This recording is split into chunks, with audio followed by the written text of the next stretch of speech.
ลงอีกมันก็เลยสี่คำยังปิ๊กๆละหันขายยังดิเด็กมือเฮงบอมันจะขายแบบไรมึงนี่ตัวจะได้กำไรแล้วนี่แล้วมาที่ซื้อจอยเอาตายแล้วมึงหมดแล้วทำแบบนี้แล้วเอามาเงินล่ะว่าเลี้ยงปลาก็พี่ไก่เอาไปปีกเลยเงินปัดอยู่ไหนอ้าวไปขึ้นพื้นลองเบิ่งดูขนาดนี้ยังสูงได้เนาะขนาดนี้ตัวนี้ยังสูงจับเตือเด้อเอาอันนี้ก็นี่แหละไอชื่อมาให้น้องฮะแหละสินะตามที่บ่เตียงได้คิดไว้ก็คือตัวนี้ 40,000 บาทเพิ่นสิให้ไว้ให้แม่น้องเพิ่นนี่ไปเปิดบัญชีไว้เด้อนี่แหละเอาไว้เก็บไว้ให้หมอนี่แล้วไว้เลี้ยงหมอนี่แหละว่าง่ายๆซะ 11,000 กับ 100 บาทนะพี่น้องเนาะแล้วสิให้พ่อตู้ไปสมแซมห้องน้ำมันยังเหลืออยู่10,000บาทนี่มันยังเหลืออยู่10,000แหละทั้งเฮาที่แจ้งท่านเจ้าเลยสิขอแบ่งเงิน10,000น่ะไปซอยทั้งครอบครัวน่ะไอ้อากผู้รับเดี๋ยวบ่เตียงสิอ่านชื่อผู้ใหญ่ใจบุญเพิ่นนะพี่น้องเนาะถือว่าขอบใจผู้ใหญ่ใจบุญทุกทานที่ช่วยเหลือนั่นความเจ็บยายชูได้ความไข่ยายชูมีปรารถนาสิ่งใดก็ขอให้ได้สมดังความมุ่งมั่นปรารถนาก็ขอขอบบุญขอบคุณทั้งบ่าวเตียงบ่าวเมฆบ่าวดีบ่าวยาวแล้วก็หมดทุกคนที่เข้ามาช่วยเนาะ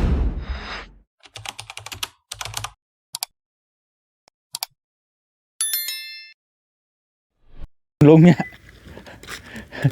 เอาพี่น้องเลยเนาะเฮา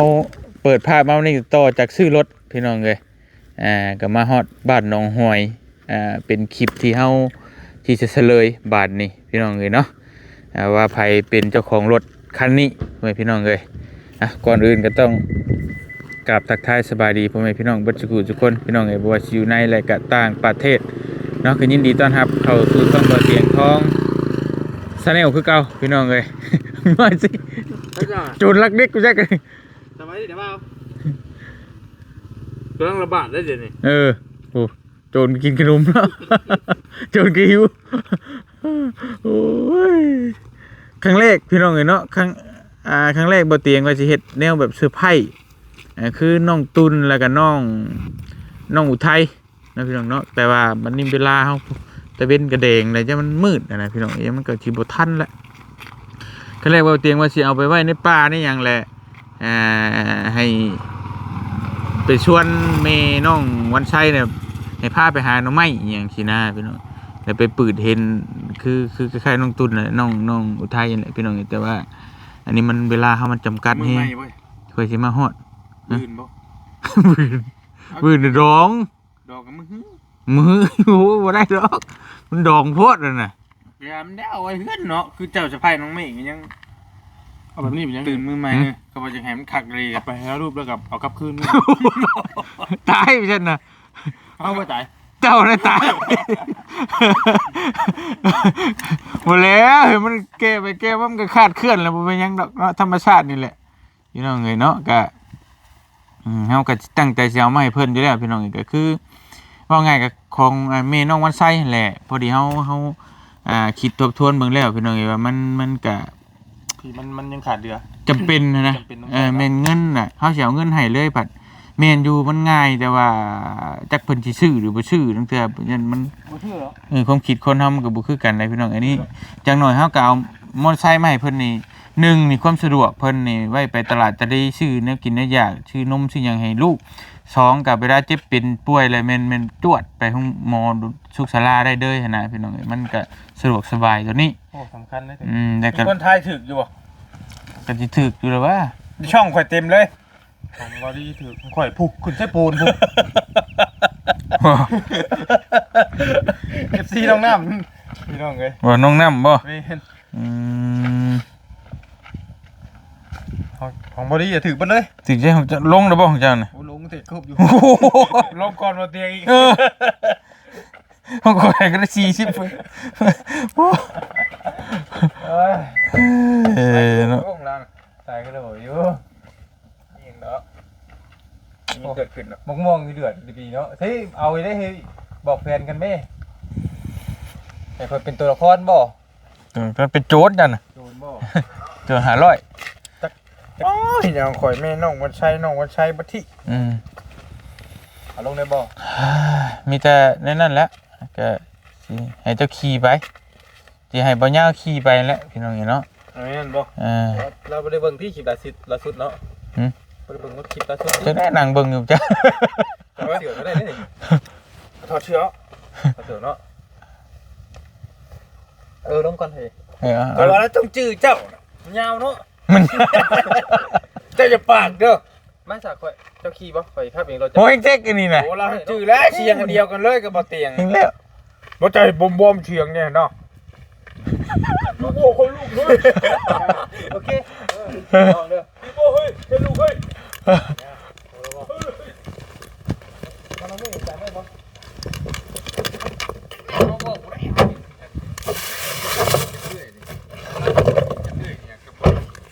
ต้องมีแว่นเอาแว่นให้เราใส่นั่นเอง มีเชียวให้ ใส่แว่นข้ามมือตื่นตาบ่ก็ยังเหรอคือยามแล้วเนาะ เออ เชื่อกันเนาะน่ะเฮ้ยเขียนลูกช่วยเด้อให้ลูกช่วยข่อยเด้อมือลำคมเลยดิอย่าวอร์มหลายเฮ็ดธรรมชาติน้ำเน้ธรรมชาติก็เอาเลยนะบ่กายให้มันนั่นเกินนะบ่ยังเอาเสียงนี้เลยเนาะเป็นกันเลยโพดเลย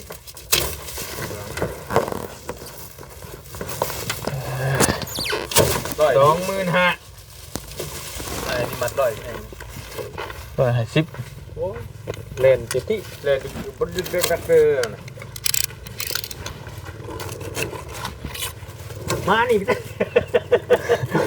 เราแล้วก็ย่อกันแล้วกันได้เป็นตลาดก้อนถูกป่ะกำลังเนี่ยดิเกือบโอ้ยโมเมนต์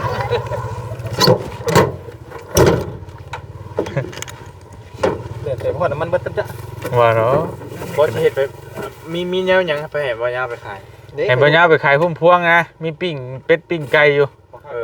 พอค่าเก่าได้คือแล้วชื่อชวนในคำเลยยังบ่เบิด เราต้องจื้อได้เนี่ยใส่ได้นะแต่ลองมันจื้อได้ป่ะ เอาเลย กดลงไป ก่อนจับเก่าเด้อ จับคือบจะจับเข่ามันบจะเข่าไม่ต้องจับนั่นมันเลย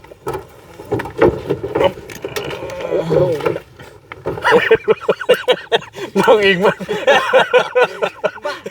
นก็เลยโอ้ย บอกคือคนไม่คนตก ลงอีกมันโดนเลยโอ้ยแบบเนาะจื้อได้ลองเบิ้งจะเป็นยังไงจื้อกัน จังหน่อยไปเฮ้ยจะส่งชิดจังหน่อยแล้วตั้งใจ5 นาทีไปมันก็ไวโพดติ เนาะเห็นว่าให้บอมๆในกว่า10 นาทีไป บ่ ไปส่งเอาบอกเกี่ยวแล้วเขาไปแล้วเขาก็เล่นไปขาย นั่นแหละ5 นาทีไปรถ5 นาที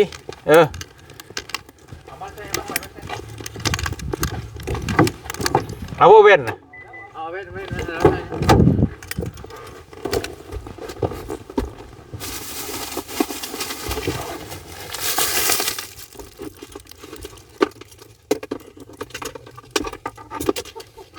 เชี่ยวไปบ้านไหนเนี่ยนี่เนาะติ่งตั้งราคา คือเอาให้เลยเราก็ได้ ต้องเดือดมาก เอาขึ้นอีกนี้โอ้ ติดตลกกันนี่นี่ โอ้ย ปิดปากใช่ไหม เอาขึ้นปิดปาก ปิดปากเองตัวข้ามาเนี่ย คือได้แล้ว ปันไดแล้ว ชื่อมันได้อยู่ ได้อยู่ ใครในของใครเนาะถ้าเป็นปกตินะ แล้วแต่เจ้าแล้วมันเป็นปกตินี่ 3 โดยเช้า3 โดยเช้าดูเสือเพื่อนเนาะ เอากินเฮมเบิร์ดนะไหมไปเพื่อจะไปก่อนเด้อ ไป เฮ็ดไปเซอร์ไพรส์เพิ่นแต่ว่ากะเซอร์ไพรส์บ่นักปานใดธรรมดาเอาช็อป เดี๋ยวจะไพ่หึงไหนได้เบิด ๆว่าหรอกโอ้บ่ไปใจบ่ได้เลยบ่ยาวใส่กินตั้งชื่อช่องใหม่จ้ะไปโอ้ย ปิ้งเตี้ยบ่ใครซื้อเนาะกินนี่ท่านไหนวะ โอ้ยไปเดี๋ยวยกโป้เด้อไปพี่น้องเดี๋ยวไปเฮาสิไปก่อนเนาะเดี๋ยวบ่ยาวให้บ่ยาวขี่ไปนำหลังไปพี่น้องเอ้ยเนาะมาฮอดแล้วบาดนี้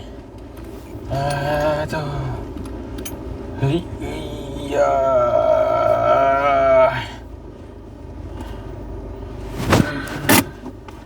ติดตู้โอเคช็อกโกแลต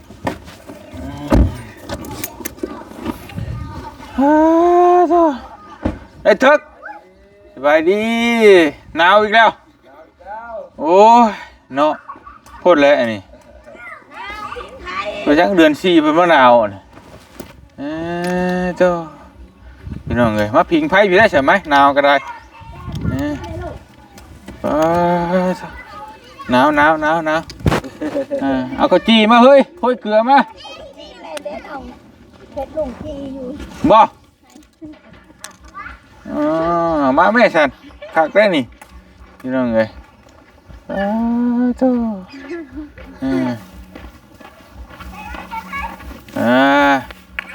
มาสบายดีนะน้องเด้อโธ่จีเขาจีหน่อยแท้เขาจีกะพวกเจลได้นี่เนาะพี่น้องเอ้ยจีคักดีแล้วอันนี้เป็นได้ทึกยังกับบ่ใช่หมวกลานกับบังเบิดอันน่ะตัวมึงรู้เช้าแล้วบ่เช้าคักแล้วบ่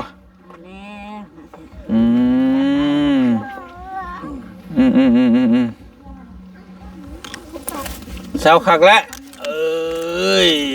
คักแล้วบ้านนี่พี่น้องนี่เนาะบ่ได้ไปนำบ่มื้อนี้บ่ได้ไปขุดมันขุดหยังบ่ไปดิฮันไปดองนี่เดือนนี่แต่เสาร์แล้วแล้วก็ไปเอามันยังตกบ่ปั้นเบิ่งดำคนเจ้าเยี่ยมยามมึงลูกหลานโอ้ยเช้าคักแล้วบ้าน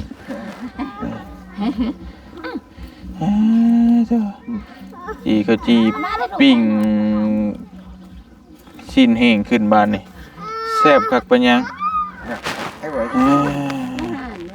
สิ่งแห้งมันมากมันมีในห้างข้าวบัตรขาด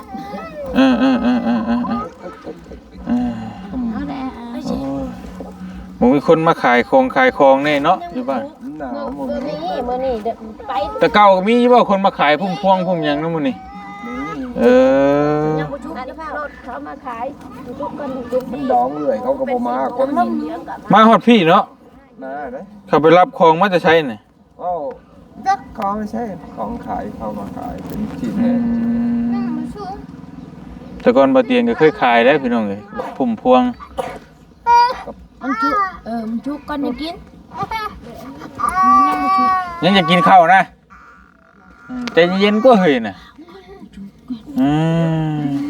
ป้าแม่สิได้ไปเบิ่งหน้าเขาแล้วก็บ่มีเย็นน้องบ่ชุบดำ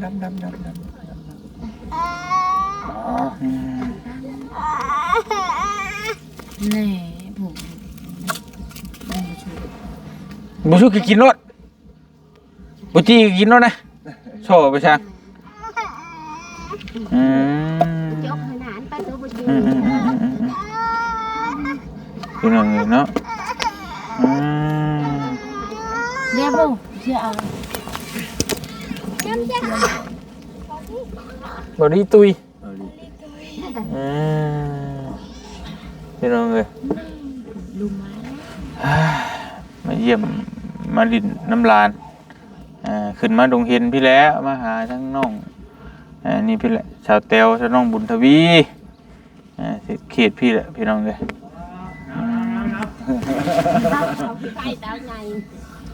สบายดีเด้อมาชิลุง จ้าเอ มาปาดมาปิ้งให้ร้านกินในไขมันนะ โอ้แซ่บพอเลย ไขมันหลายบรรยากาศ ปีข้าวจี หายากได้พี่น้องในบรรยากาศแบบนี้ บ้านนอกเฮาสิแล้วเนาะ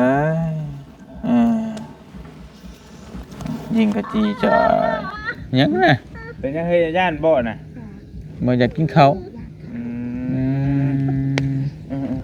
ปิ้งให้เพื่อนบ่นี่ ว่าให้ลุงลี่ตัวกินนั้นคำเดียวนี่ มาดอก4 คำ สี่คำ 4 คำ พี่น้องเลยสี่คำกันโยหลายเกือบอิ่มพอแล้วเนาะ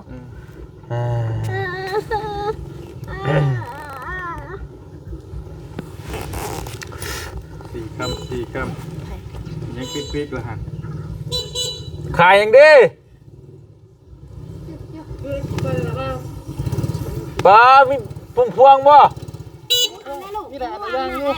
โอ้ขายได้นั่นเบิ่งหน่อยเถอะ มาตัว3 มัดทิพ เอาไปติดรถดีกว่านี่มันต่ำหัวนะฮะพวกข้าก็ดึกแค่นี้ไร มาตัวครับเคยจะเมื่อแห้งเลยนี่ เด็กมือเฮง เมื่อข่อยโทษนะ อาจจะเมื่อก็เมื่อไปเมื่อเผาเมื่อ ที่ซอยแน่อันไข่นี่ ขายได้ ขายในไรไข่มาดูฮะ มีน้ำปิ้งอยู่บ่เห็นมาปิ้งนี่กูได้มีทานนี่ เบิ่งดูเถอะกับทั่วมาตำกินกับนี่ มัดไทย มัดไทยนะฮะบอมันจะขายแบบไรเมืองนี่ตัวจะได้กำไรอยู่บ่ดิโอ้ย บ่ต่างจังหวะเจ้าจะเก่งรักเด็กไปจักนี่บ่เก่งรักเด็กด้วยไปจักนี่ บังนอกวันใช้ไว้จะดีได้ จับไปทึกจำนี่กำลังนี่กำลังทำชัยนี่เขามักต้องการนี่นะ ลูกอยากกินนมนะนี่กินเนื้อน่ะ เฮ้ย ลูกอยากกินนมนะ ลูกอยากกินนมอยู่น้ำเจ้าว่าชาเอานมอยู่น้ำเมียเจ้าโห ก็ต้องนมอยู่ เอ้ยกับใครมีเป็นผู้เล่กินเลย ซื้อช่วยได้เลย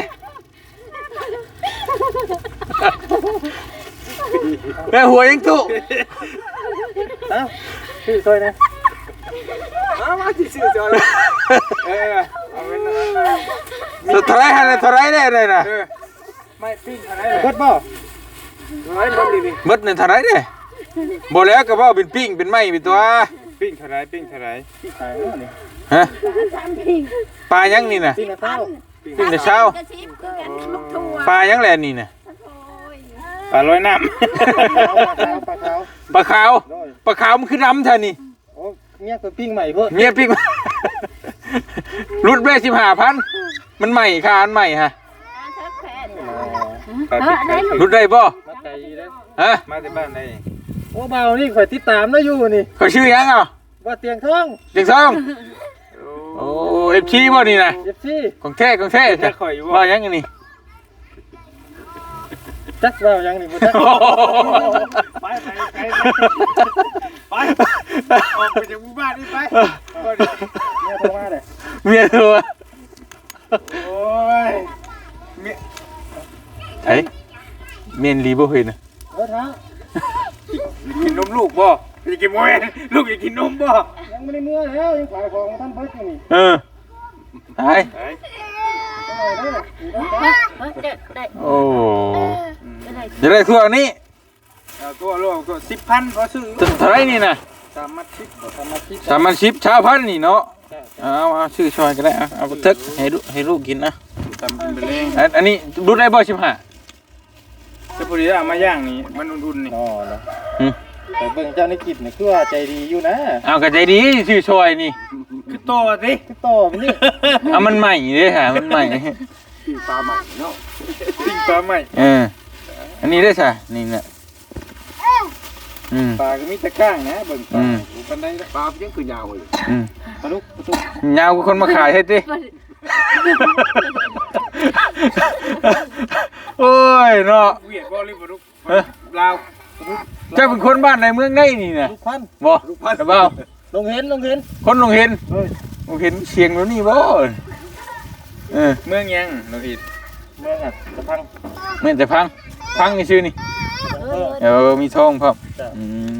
เอาห่มกับคายป่ะ เลยได้กินข้าวอยู่บ่แม่ฮะมีแต่หาขายอยู่ข้าว น่าประตูแล้วถาม กินแล้ว กินแล้ว กินนี่ใช่ กินนี่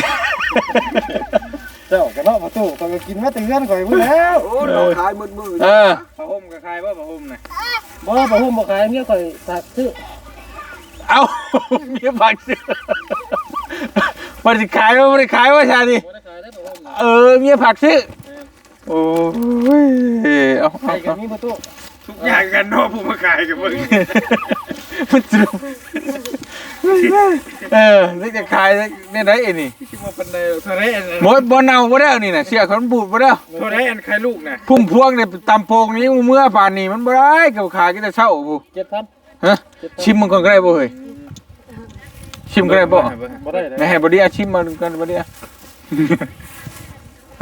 บ่ได้ซิมบ่ เอากระจิเคาะนี่ ยังโคชรถแล้วเลยบ่ว่าเราคือรถเราคือออกใหม่บ่ใหม่แท้ มันมีคอนี่ก็ได้ครับ ในเคาะจะหัวแล้วฮะ นักกี่ดื้อแท้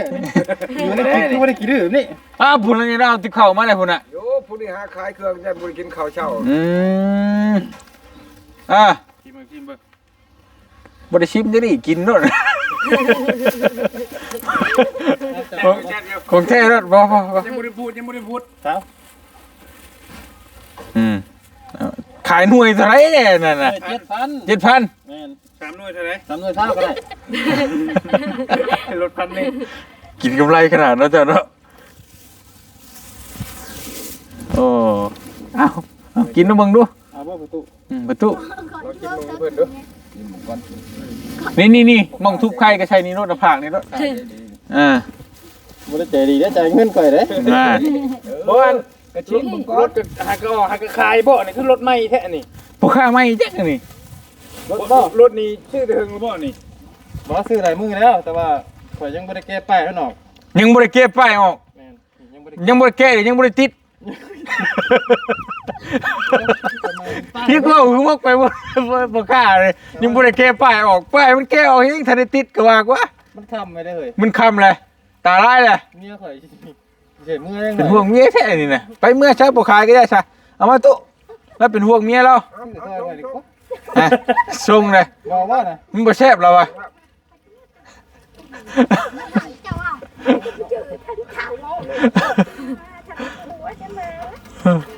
ยังตุยังติ๊กแตงมาเข้ามาเลยบัดนี้น่ะ บ่แล้วพี่น้องมายังเพิ่นอยากเข้า หาข้าวให้กินมากินข้าวก็สามารถถอดหมวกถอดหยังมากินข้าวก่อนมา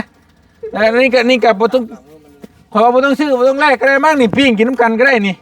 เนาะ มันคำเลยกินอิ่มแล้วก็เมื่ออุ่นก้อนนะคะ แค่ชึ่งแล้วบาดนี้พวกข้ากะ แล้วอะไรมันเยอะ ไรมึงรู้ไรบ่แล้วบ่อะไรกินน้ำกันแล้วก็เมื่อแล้วเอา แต่ข่อยบ่เคย บ่ขายก็บ่ขายได้กินเลยนะแม่น้องเพิ่นก็กินได้เด้นะประตูก็กินเลย อะไรวะที่ ไรมันตีโอ้ยบอกเนาะ ช่วยกันมอนั้นลูกเจ้ากินจะเบิดน่ะ ไถเบิดไถน่ะมีคนเขียวเจ้าก็เว้าเบิ่งนี่กว่า บ่รถนี่ไม่สนใจรถ ปาโธ่บ่ขายต่อบ่รถเจ้าไปซื้อไป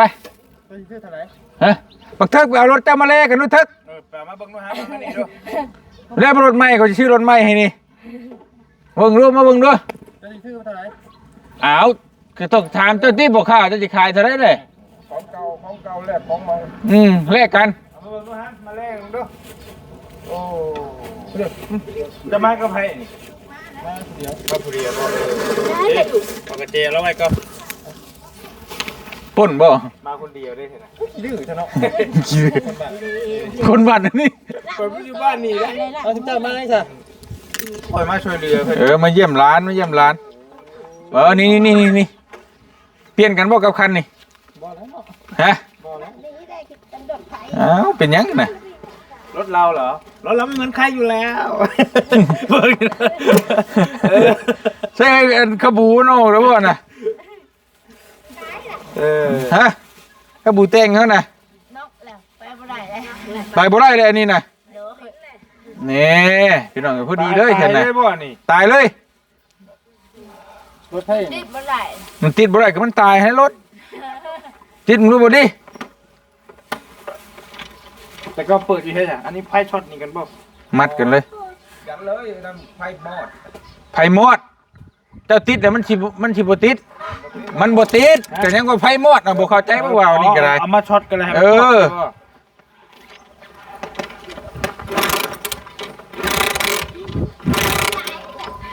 เอาตายแล้วเบิ่ง โอ้แล้วทำแบบนี้แล้วชัดเอ้าโอ้หนาวผมบ่ พอได้มันสิฮักกับเพิ่นให้ติดเลยหั่นน่ะ บ่ขายทุกอย่างบ่เจ้านี่ ขายบ่รถเจ้าดีบ่ที่ว่าแท้ ขายบ่ ก็สิชื่อดีบ่ ฮะชื่อแล้วเขาเจ้าขายจะขายเท่าไหร่แหละ ก็สิขี้ใช่ซะบัดนี้ อันแล้วเรื่องของเจ้าแล้วเนาะบ่เรื่องของข่อยเด้นี่มันเจ้าจะขายเจ้าก็ต้องมีวิธีของเจ้ากลับบ้านเองติ บ่ขายเลย บ่ขาย แค่เดียวนี่เนาะ บ่เปลี่ยนคันนี้ก็ได้ไป ติดกับบ่ได้ ว่าขอชื่อนะเนาะนี่น้องเพิ่นนี่นั่นนี่เบิ่งกันเบิ่ง เจ้ามาเฮ็ดยังไงน่ะ เอาก็มาเบิ่งร้านนี่น่ะข่อยพาร้านไปพาตัดนี่ เจ้าก็มีกล้อง ฮะ ก็มีกล้องมาถ่าย ก็มีกล้องได้ข่อยถ่ายคลิปลง YouTube บ่แล้วว่าติดตามเราอยู่ บ่ มันแบบได้นี่ อ น่ะ นุญาตให้ถ่ายแล้วบ่ ฮะ อนุญาตให้ถ่ายแล้วบ่ เอ้าจะมาหาข่อยได้จะบ่ดีได้ข่อยอยู่แต่ข่อยได้แต่เล่นเข้ามานี่น่ะ แต่มาขายเครื่องเด้ มาขายเครื่อง แม่น มาขายเครื่องจะมาบ้านข่อย บ้านเจ้า อ้าวเบานี่เบาเป็นบ้านเราจะมาเฮือนเรานี่ได้รับอนุญาตหรือว่าเจ้าของเฮือนเรานี่เอาได้ใช่ ก่อนสิ ไม่ไงเอามาเงินน่ะ จิมือนิยม เอาปลาแล้วไปย่างเลย ว่าเลี้ยงปลาก็พี่ไก่เอาไปปีกเลย เอาพี่เราแล้ว เงินยังไม่ได้จ่ายไปปีกเลยโอ้ของแท้นี่แน่นอนนี่ดิโอ้โยนเมียล่ะ กินน้ำกันจังเมื่อ กันจังมือ ของแท้นี่ฮะนี่นะ หนาวเนาะ จะ ออกไปฮอดโรงเรียน จะเห็ดบด อุ่นสบายบัดเอาไปขายเขาก็ว่าปิ้งไม่ แล้วอุ่นให้กินก้อนเอาหัวมันน่ะหนีบต่อไปขายแบบนี้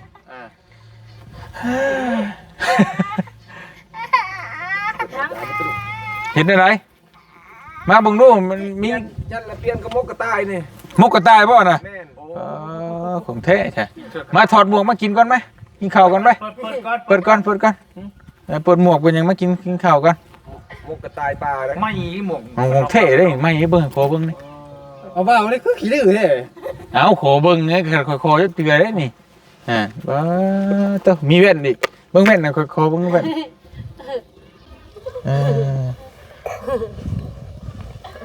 โอ้ยข่อยมีแล้วเนาะ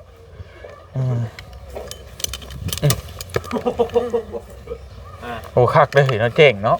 ขอเลยแว่นจะเด้อ เปิดตาก็ เปิดด้วยฮะ บ้านไหนเมืองใดเห็นว่านี่ก็ได้ ดู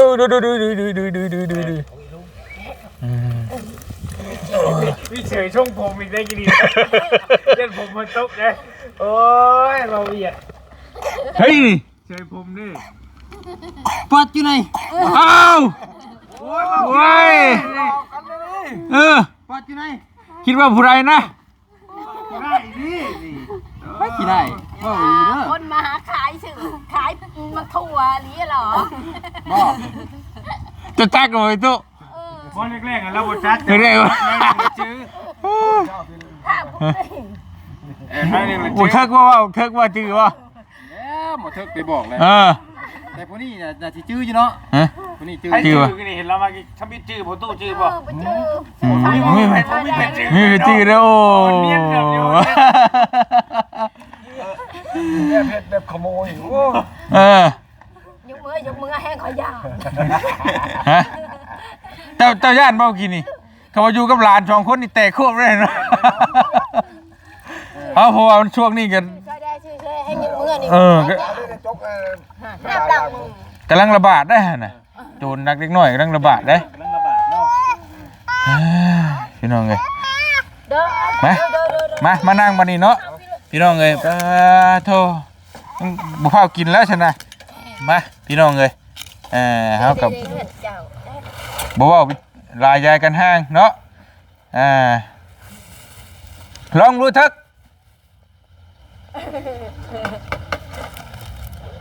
นี่นะโอ้ยกระดูกเมื่อยนะเจ้า โอ้ยเราขี่มึงรู้ครับ มักอยู่บ่ เห็นว่าเดียว มักอยู่บ่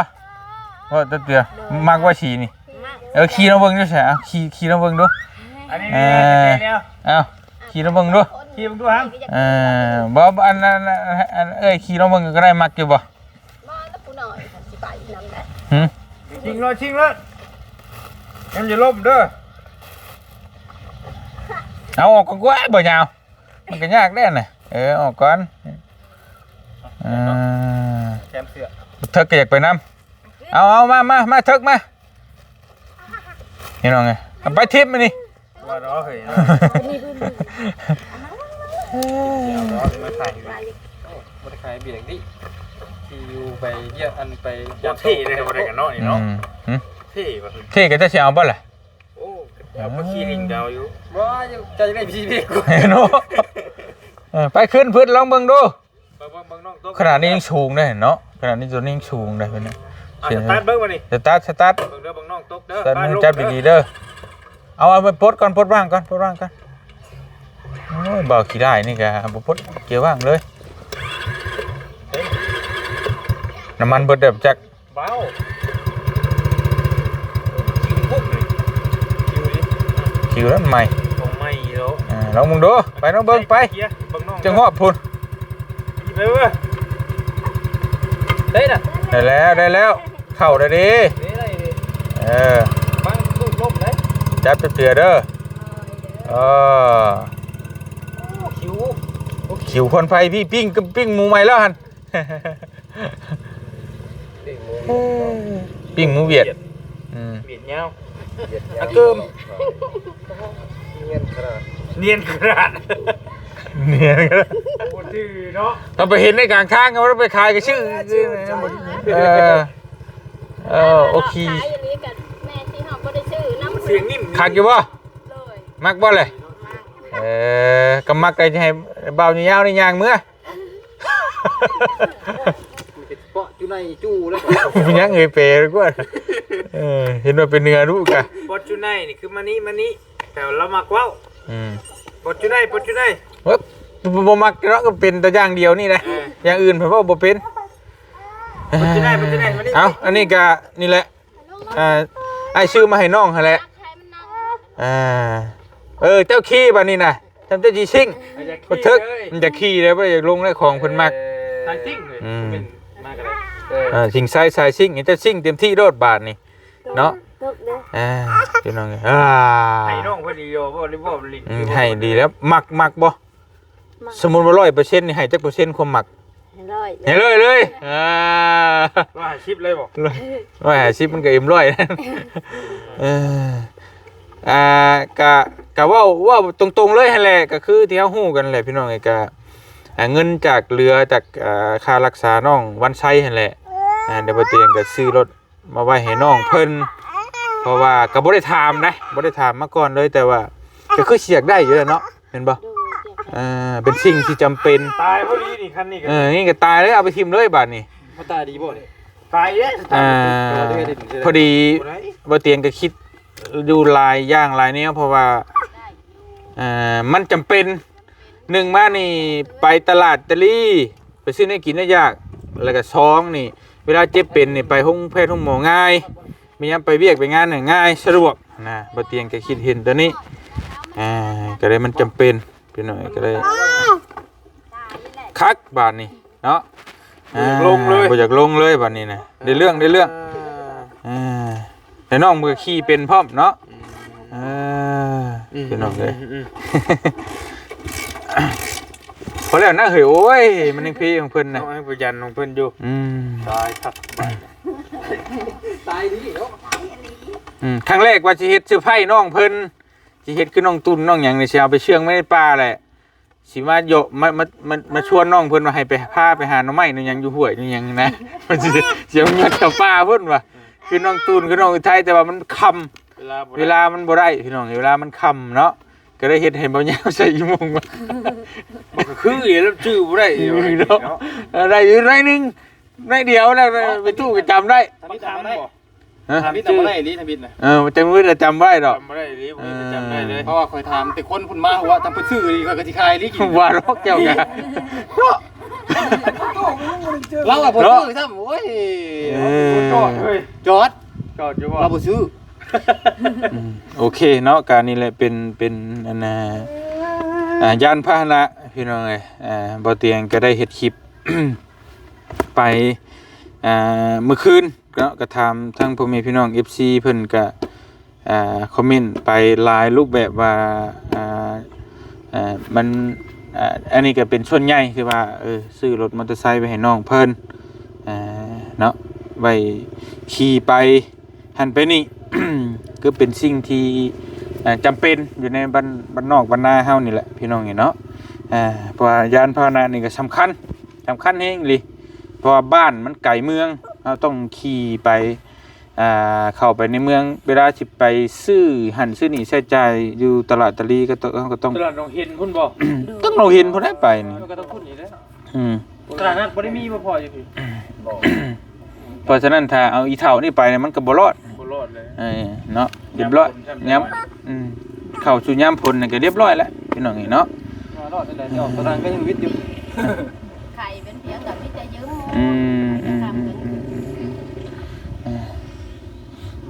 มมานั่งพี่น้องเอ้ยบาทนี่เนาะใช้เอกสารเฮาเฮ้ยมียังคนมาเฮ้ยมันสิค่ำละมาพี่น้องเอ้ยป้าโตบ่แล้วก็ถ่ายรูปบ่เฮ้ยอย่ามันค่ำเนาะเฮ้ยเนาะมาถ่ายรูปก่อนงามๆจักบาทมาเถิกมาครอบครัวหามาประตูลองดูจักบาทนึงเอาให้ประตูลองเบิ่งก่อนนะตู้สำเร็จเฮานี่สำเร็จ Channel เฮานี่ลองดู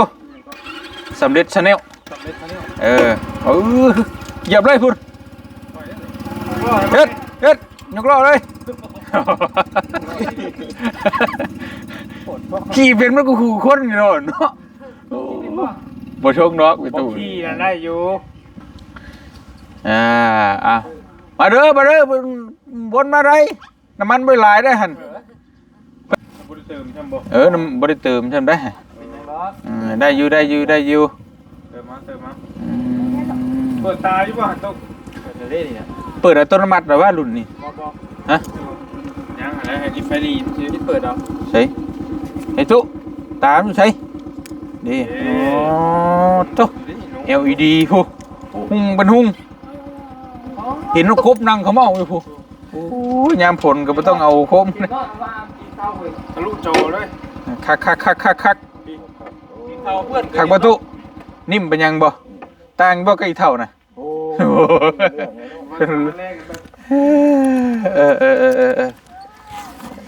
แป๊บหนึ่งเด้อ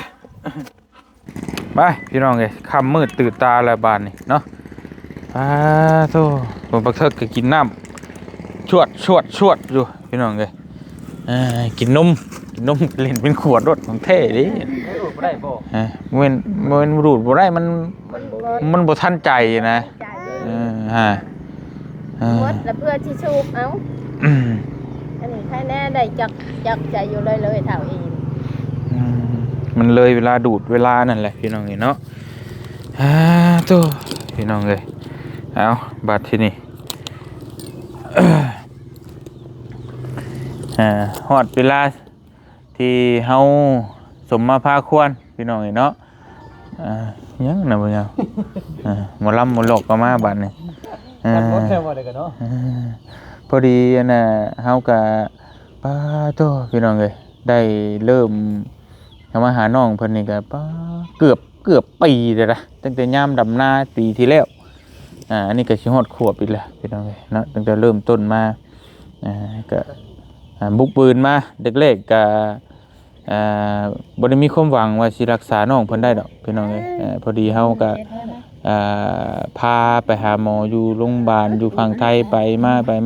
เนาะจนพี่น้องเอ้ยสุดท้ายก็มาฮอดมื้อนี้ก็จนหายจนเศร้าพี่น้องเอ้ยเฮาก็เนาะได้ถ่ายคลิปลงเรื่อยๆกับพ่อแม่พี่น้องเพิ่นเห็นก็ซอยมาผู้เล็กผู้น้อยผู้หลายแน่ก็ตามกำลังไผเราพี่น้องเอ้ยเนาะแต่ก็จนรักษาหายแล้วก็เงินทั้งเบิดทั้งมวลน่ะที่เฮาพาน้องไปรักษานะมันเหลือบาทนี้พี่น้องเนาะเหลือ 80,000 กว่าบาทเพิ่นพี่น้องเบ่เตียงก็ได้อัดคลิปแล้วก็ได้ถามทางผู้ใหญ่ใจบุญเพิ่นผู้ที่ส่งเงินมาให้ก็เห็นท้องป้องเดียวกันแล้วก็เห็นความยินดีนํกันว่าแต่ว่าตัวนี้เนี่ยบ่เตียงคิดมาอยู่แล้วตัวที่ซื้อยานพาหนะนี่ให้น้องเพิ่นนี้พี่น้องเพราะว่ามันสำคัญบ่เตียงคิดตั้งแต่เห็นตั้งแต่อีเฒ่านี่แหละพี่น้องเอ้ยตั้งแต่พุ่นแหละเห็นว่ามันท่ามื้อใดถ้าเงินมันเหลือบ่เตียงก็คือสิซื้อให้น้องเพิ่นนะพี่น้องเนาะถ้ามันบ่พอแล้วเด็กน้อยบ่เตียงก็คิดอยากเอาเงินตื่มใช้แล้วก็ซื้อให้น้องเพิ่นเพราะว่ามันสำคัญเองตัวนี้แหละสำคัญพี่น้องสำคัญสุดแหละแต่ก็เป็นสิ่งที่ทั้งครอบครัวอยากได้อยู่แล้วเนาะโดยมันสำคัญ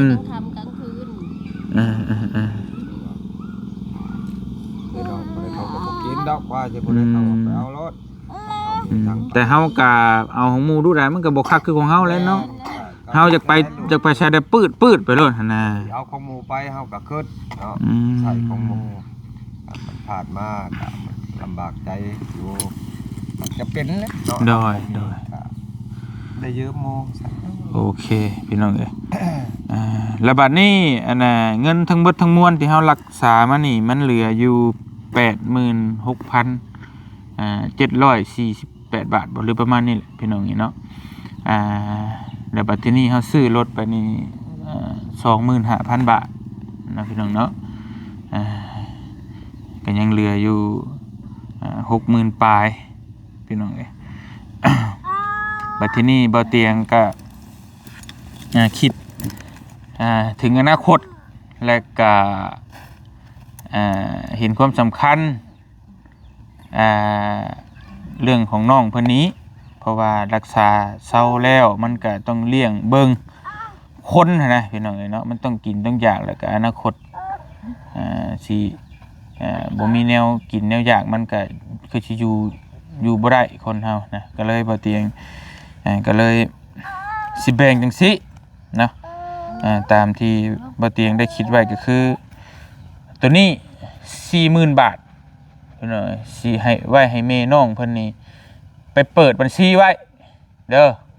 ไปเปิดอยู่โรงเรียนนี่สมนูมันยังน้องมีอยู่แล้วว่ะเพราะว่าเฮ็ดอันนั้นไปเปิดบัญชีแหละ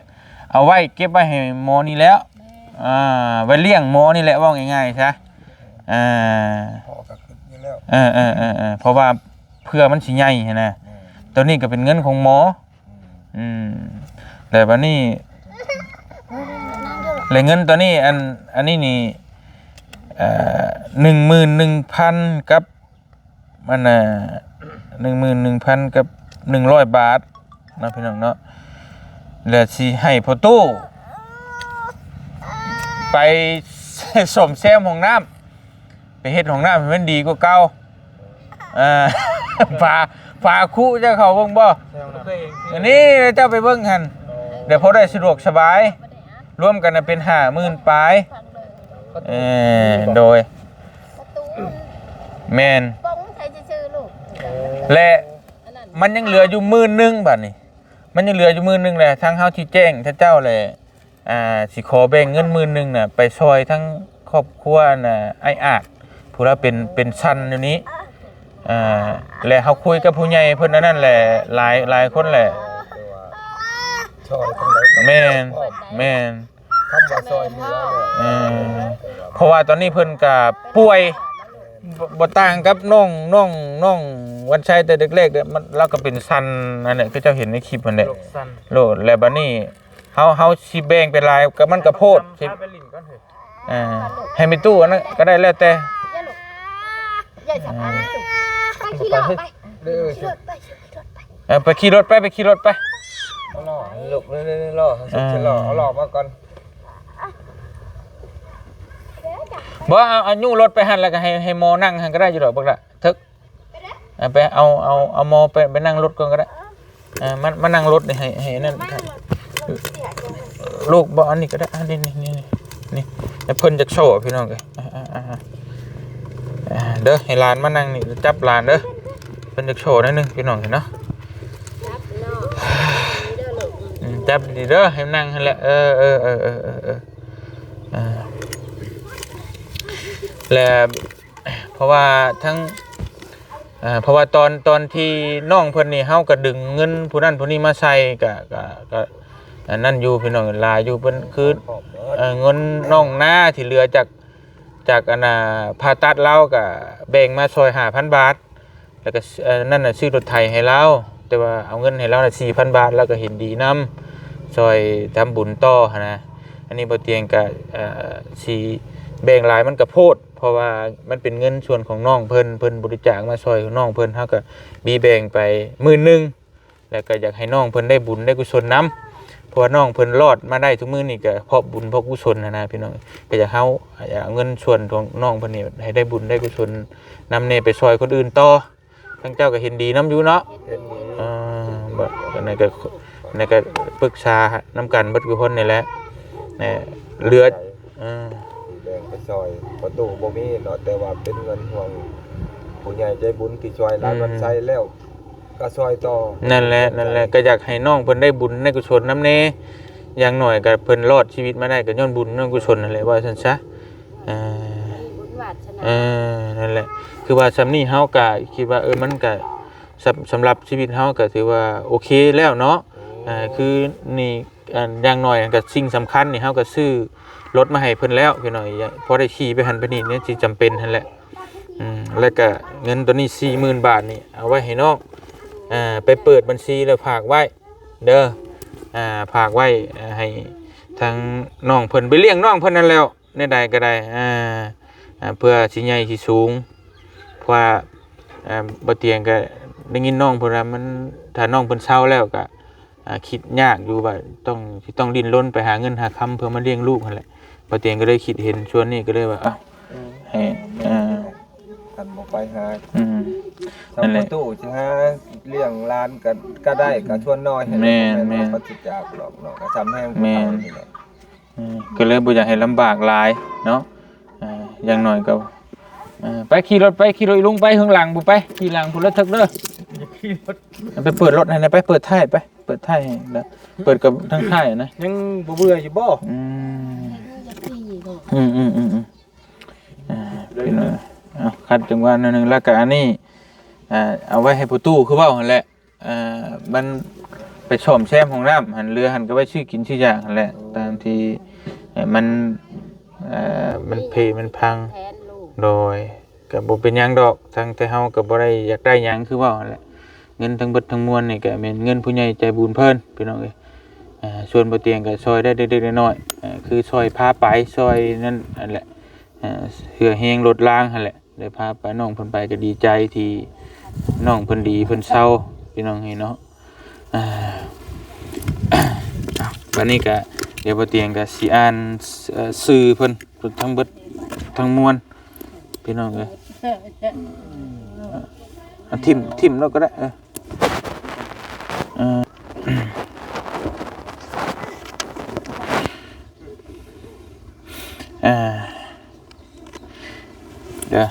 เดี๋ยวบ่เตียงสิ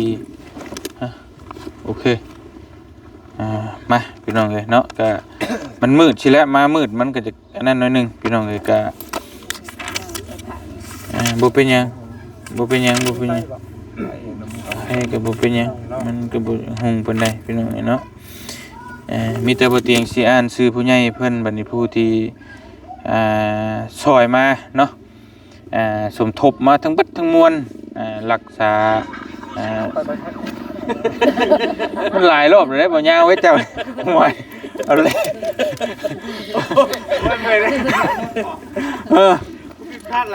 มันก็โพดได้นี่เนาะเห็นว่าก็กระโดดจะเชียร์ธรรมทีอื่นนี่มันลืมเลยสิเว้าหยังกันได้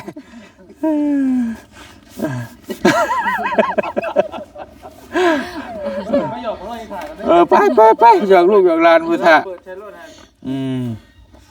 จะกระจี้ใช่ท่าพุ่นหันบ่ยาวเอาพี่น้องเนาะเฮาก็สิอ่านมาตั้งแต่เริ่มต้นในระยะเวลานี่ก็เกือบปีเลย8-9 เดือนแล้วจักพี่น้องที่เฮาเริ่มต้นซอยน้องเพิ่นมานี่ก็เนาะพี่น้องเนาะ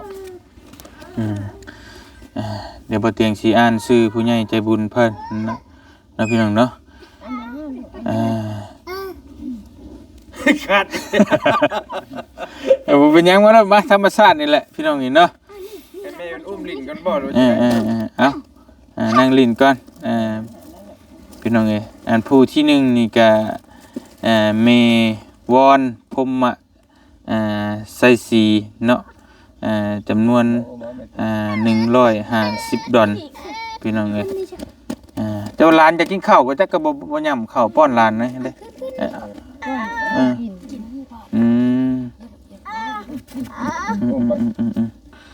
แล้วก็ผู้ที่2นี่เป็นอาจารย์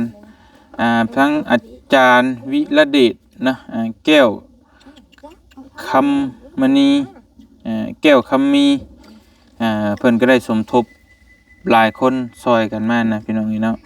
20 ล้าน 453,000 กีบแล้วก็มีเอื้อยบิ้งแล้วก็ไอเพชร300 ดอลเนาะแล้วก็มีเมนันสิริเนาะ5,000 บาทแล้วก็ผู้ที่5นี่เมคลิมเนาะ 10,000 บาทแล้วก็ผู้ที่6นี่เมคอนพร้อมหมู่เพื่อนเนาะ700 ดอลแล้วก็ผู้ที่7นี่เมผู้เวียงสมสนุกเนาะสมสมุทรพี่น้อง300 ดอลนะหรือว่า300 US ผู้ที่8นี่กายแก้วนะสมุทร100 ดอลผู้ที่9นี่นางวิไสเทนนะ100 ดอลแล้วก็ผู้ที่10นี่แม่นLU เนาะ20 ดอลอันนี้เฮาอ่านตามลำดับผู้ที่เพิ่นบริจาคมาก่อนมาหลังนะสิอ่านบ่ได้เรียบเรียงตามจำนวนเงินพี่น้องเนาะผู้น้อยผู้หลายก็แล้วแต่ผู้ฝากมาก่อนมาดังเฮาสิจดตามลำดับแบบนั้นนะผู้ที่11นี่แม่นแม่ปุ้ยเนาะสุขมุกดาเนาะจากบึงการประเทศไทยพี่น้อง 5,000 บาทและก็12นี่พี่ทวันรัตน์เนาะพิมพาจากพังไทยคือกันพี่น้อง 3,000 บาท13นี่เมตู้สารไซสนะเนาะจาก USA 130 ดอลแล้วก็14นี่ลุงวันนะเพิ่นฝากมา7 ล้านกีบพี่น้อง15นี่อ้ายนิรัตน์นะวิรเดชนะ 2,000 บาทพี่น้องแล้วก็รวมกันบัดนี้ผู้ใหญ่ใจบุญทางเบาเสียงน้อยฝากมาพี่น้องเนาะ46แล้วก็ครอบครัวสีเชียงใหม่จาก USA เนาะ3,500,000 กีบ17นี่เมจันพร้อมครอบครัวจากต่างประเทศเนาะ2,500,000 กีบ18นี่ผู้ประสงค์ออกนามจากต่างประเทศ2,500,000 กีบแล้วก็19นี่แม่นเอื้อย FC จากประเทศไทย 2,000 บาทนะพี่น้องบัดนี้ก็ผู้ใหญ่จากเบาบิลลี่เพิ่นก็ได้พามาสมทบกันนะ6 ล้าน5 ล้าน 600,000 กีบพี่น้องมีรายชื่อดังนี้ก็เมเต้าเนาะ100 ดอล แล้วก็เอื้อยเมเต้า50ดอนแล้วก็เมจอย100ดอนแล้วก็เมคูมาลาโพบุญมาแสงวิไสเนาะ3,500 บาทพี่น้องเอ้ยโอเคมาแล้วก็ต่อมานี่กับผู้ใหญ่ใจะดีเฮาสิอ่านร่วมกันเลยเพิ่นสิผากมานี่กลุ่มหนึงว่าซั่นซะพี่น้องเอ้ยแบบว่ากลุ่มหนึงแหละผากมานี่จำนวนเงินเพิ่นนี่400ดอลเนาะแต่ว่าเพิ่นก็จดซื้อมาให้ประมาณนี้มีลุงมีแล้วก็มีน้าสาวสุกแล้วก็อามั่งแล้วก็จันทาแล้วก็อดาเนาะอันนี้เพิ่นเขียนมาให้แบบนี้เฮาก็จดแบบนี้บ่ฮู้ว่าเป็นผู้หญิงผู้ชายแล้วก็เอาลิจาวแล้วก็อามอมเนาะแล้วก็จัวบุญแล้วก็ป้ามุแล้วก็ป้าสุปานีเนาะแล้วก็ป้าดิงแล้วก็ป้าจันจำนวน400ดอลพี่น้องเนาะแล้วก็ข้ามถัดมาบัดนี้ผู้ที่36บัดนี้เนาะเมคำปุ๋ยมณีพรนอกจาก USA 100ดอลแล้วก็37นี่เมตู้ใส200ดอลแล้วก็38นี่พ่อเกินเมเพชรภูมิไสยะสีเนาะภูมิไสยะสีเนาะ200ดอลพี่น้องก็บัดนี้เพิ่นก็ฝากรวมกันมาอีกเนาะ200ดอลนี่มีเมแตนไสยะวงแล้วก็อ้ายแคมมะลอนเนาะไสยะวงแล้วก็อ้ายต้อมไสยะวงเมน้อยพันธะวงจิตแล้วก็อ้ายแก้วพันธะวงจิต200ดอลนี่จำนวน5ฐานนี้อ่านมานี่พี่น้องนี่เนาะรวมกันฝากมาแล้วก็ข้ามมาบัดนี้44เนาะคนที่44แล้วก็มีพี่ปางจากกัมพูชา 1,000 US หรือว่า 1,000 ดอลนั่นแหละพี่น้องเนาะผู้ที่45พี่ใจดีจากแคลิฟอร์เนียเนาะ600ดอลพี่น้องเอ้ยรัฐแคลิฟอร์เนียกับสหรัฐอเมริกาเนี่ยพี่น้องเอ้ยผู้ที่46เนาะพี่นก2,000 บาทก็ทางฝั่งไทยอันนี้พี่น้องผู้47เมปินปริศนาเนาะ 1,000 บาทแล้วก็48นี่พี่กันระยะจากลพบุรี 2,000 บาทแล้วก็ผู้49เมซาเนียงพิมพ์สะอาดเนาะ 1,000 บาทแล้วก็ผู้ที่50นี่มีเมยาวจากอิตาลีเนาะ 1,049 บาทพี่น้องเอ้ยแล้วก็ผู้51นี่เมกิ่งแก้วจากสีเชียงใหม่เนาะ 2,000 บาทพี่น้องเอ้ยแล้วก็52เมไพลิน2,000 บาทแล้วก็53พี่ลักกี้500 บาทผู้ที่54เมอัมพรมุลละพลแล้วก็ผู้ที่55นี่พอดำมุลละพลเนาะจาก USA 2ฐานเพิ่นนี่ฝากมานี่ 15,000 บาทพี่น้องเอ้ยแล้วก็ผู้56นี่พี่กุลาวดีจากบุรีรัมย์เนาะ1,000 บาทแล้วก็ผู้ที่57นี่พี่พร 1,000 บาทผู้58นี่ลุงอัมพรจากรัฐแก้ว100S นะพี่น้องนะ1,040 บาทแล้วก็ผู้59พี่เจ้าซันเนาะ5,000 บาทแล้วก็ผู้ที่60นี่ช่วยผู้ช่วยศาสตราจารย์เนาะวันทศักดิ์พิจิตร 1,000 บาทแล้วก็ผู้ที่61นี่พี่สาติวิทยาพรกุลเนาะ200 บาทแล้วก็ผู้62พี่เนมจากอุดรนะ 2,000 บาทแล้วก็ผู้63พอโทเบียดกับเมกาญจนาเพิ่นฝากมานี่ 50,000 บาทนะแล้วก็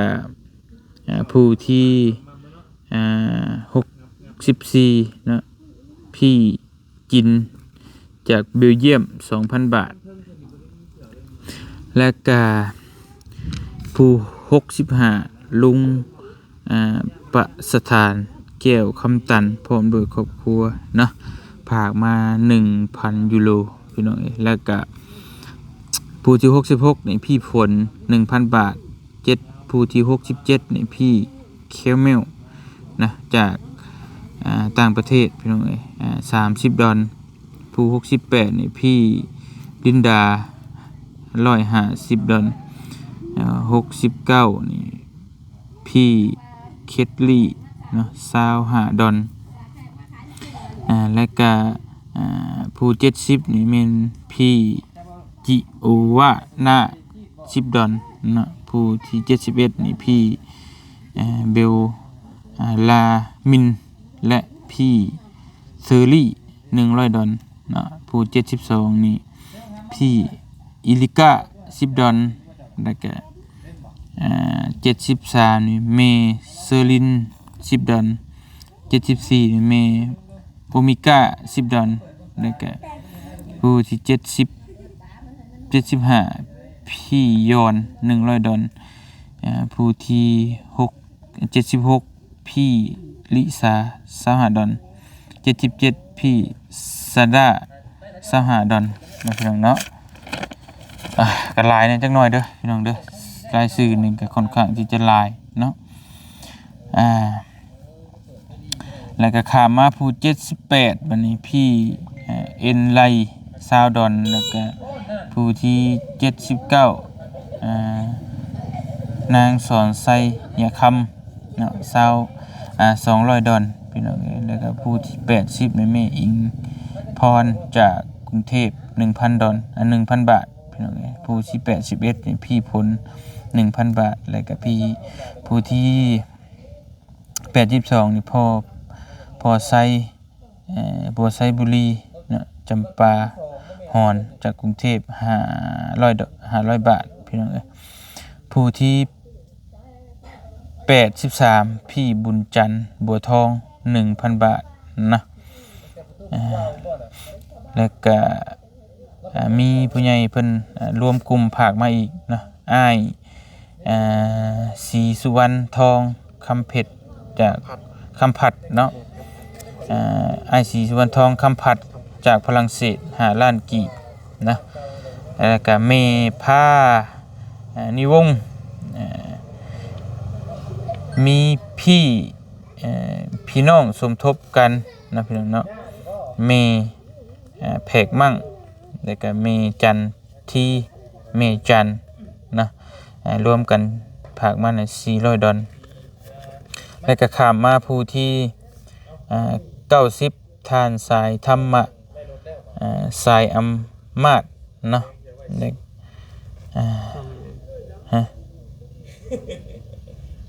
แล้วก็นางผู้วันสายอำนาจนะ1,100 USD พี่น้องแล้วก็ผู้ที่92นี่พี่เอกพลพี่เอกภพเนาะ300 บาทพี่น้องผู้93นี่สมาคมเมืองไลมอนจากรัฐวอชิงตันนี่คือเพิ่นเอาเงินมามอบให้ว่าเตียง 39,000 บาทอยู่เฮือนน้องฝนแต่บ่เตียงเพิ่นบอกว่าจะไปซอยไผก็ได้แต่บ่เตียงน่ะแบ่งเงินเพิ่นมาน่ะ 20,000 บาทมาซอยเพิ่นนี้พี่น้องเนาะจากสมาคมเมืองเดมอนจากวอชิงตันสหรัฐอเมริกาแหละพี่น้อง20,000 บาทบ่เตียงแบ่งเพิ่นมาเนาะพี่น้องเนาะก็ยังเหลืออีก 29,000 ไว้ซอยเหลือคนทุกข์คนยากต่อไปแล้วก็มีอ้ายศรีสุวรรณทองคำผัดอีกเพิ่นก็ผากมาอีก300 US พี่น้องเพิ่นว่าพอเพิ่นซอยหลายเทื่อนะพี่น้องอ้ายเพิ่นนี่ซอยมาหลายซอยให้เจ้าอยู่เพิ่นน้องไส้เด้แม่นเพราะว่าอันนี้บางเทื่อซื้อมันซ้ำกันนี่บ่เตียงก็เพราะว่าเพิ่นผากมาเทื่อนี้บ่เตียงก็จดไว้เท่านี้ผากมาเท่านี้ก็จดไว้เท่านี้เพิ่นผากมาหลายเทื่อนะบางเทื่อบางคนอาจจะว่าเอ้าซื้อเพิ่นคือซ้ำกันหลายเทื่อเนาะอันนี้เพิ่นผากมาหลายเทื่อพี่น้องมาแล้วก็ข้ามมาทั้งพี่ ถือว่าจบสำนี้ก่อนอันนี้เนาะพี่น้องเนาะตัวนี้บาดนี้แล้วก็ข้ามมาบินตัวนี้บาดนี้มันมีสองลายดีได้พี่น้องตัวนี้เนี่ยเฮาจดไว้ตอนที่เฮาพาน้องเพิ่นไปผ่าตัดหั่นตอนนั้นพี่น้องเห็นเนาะก็มาเรียงใหม่อีกเป็นอันนี้สมุดนี่บ่ได้เอาลงก็เลยมาจดใส่สมุดใหม่อีกเนาะตัวนี้จบไปแล้ว93ท่านก็มานับใหม่ตัวนี้อีกจดใส่สมุดตัวนี้ไว้พี่น้องเนาะผู้ที่1นี่ก็มีพี่ออมเนาะ 1,000 บาทแล้วก็2พี่ทิมมกรเนาะ500บาทแล้วก็3พี่เกตสภา500บาทแล้วก็4มีโพมะลุงยุ่มดำ500บาท5แล้วก็มีพี่เป็นลักคำ500บาทแล้วก็6มีเมสำเนียงพิษสะอาด 1,000 บาทแล้วก็7นี่มีพี่วิทูลเนาะแสงเพชร200บาทแล้วก็8มีพี่จำเริญเจริญศรีเนาะจากบุรีรัมย์พี่น้อง 3,000 บาทแล้วก็9นี่มีครอบครัวทีนาจริงจิตเนาะ1,000 บาทแล้วก็ผู้ที่10นี่เมดาลุมีนะจากโคราช 1,000 บาทแล้วก็11นี่ป้าบัวลอยศรีประจัน 1,000 บาทแล้วก็12นี่มีพี่วาสนาเนาะจากโพนทอง500บาทผู้13นี่พี่จันดาว 2,000 บาทและผู้ที่14นี่เมพี่โบจากฮอตแลนด์ 2,000 บาทแล้วก็ผู้ที่15นี่เมจากเยอรมันเนาะ1,000 บาทผู้ที่16นี่นางอยู่ไทยแม่นางอยู่ทางฝั่งไทยพี่น้องเอ้ย500บาทแล้วก็ผู้ที่17นี่เมทองเลื่อน1,000 บาทผู้ที่18นี่เอื้อยเย็นจากสวิตเซอร์แลนด์เนาะเพิ่นฝากมาให้7,000 บาทพี่น้องเอ้ยเนาะแล้วก็ผู้ที่19นี่พี่ประทินเนาะ 1,000 บาทสีซาวนี่แม่นพี่ซันยมุดปาเล่เนาะ 1,099 บาทแล้วก็ผู้ที่21พี่เกวลินมาที่มาเนาะ 1,000 บาทแล้วก็ข้ามถัดมาพังนี้พี่น้องเอ้ยผู้ที่22นี่แม่พลพรกับพ่อสมโพธิ500บาทแล้วก็แม่สำเนียง500บาทแล้วก็ลุงจอยมุกดาหาร500บาทแล้วก็พอลุงโป้เฮาจากออสเตรเลีย8ล้านกีบพี่น้องแล้วก็ผู้ที่26นี่พี่มะลีบรรหาร 1,000 บาทแล้วก็ผู้ที่27นี่พี่ปาจากพังไทย 2,000 บาทแล้วก็ผู้ที่28นี่เมจำเรืองทิพสูงเนินเนาะ500บาทแล้วก็ผู้ที่22ผู้ที่29พี่ปิริยะพัฒกินสูงเนิน500บาทแล้วก็ผู้ที่30นี่เมสำเนียงอีก500บาทแล้วก็ผู้ที่31นี่เอื้อยพิษสมัยแสนมริสุขเนาะ200 USA พี่น้องหรือว่า200ดอลลาร์เองผู้32นี่มีเม่นยายนาง500บาทผู้ที่33นี่พี่วิภาวดีน้อยแก้ว 2,000 บาทแล้วก็ผู้34เมคำจันทร์500บาทผู้ที่35พี่บูด500บาทและก็ผู้ที่36เมสีเมว่าจากUSA 200ดอลลาร์ผู้ที่37นี่ผู้ที่37นี่พี่สาวจากโคราช 2,000 บาท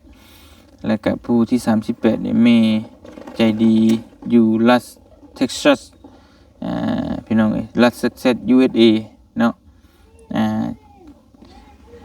เป็นภาคมานี่16,535 บาทพี่น้องเนาะแล้วก็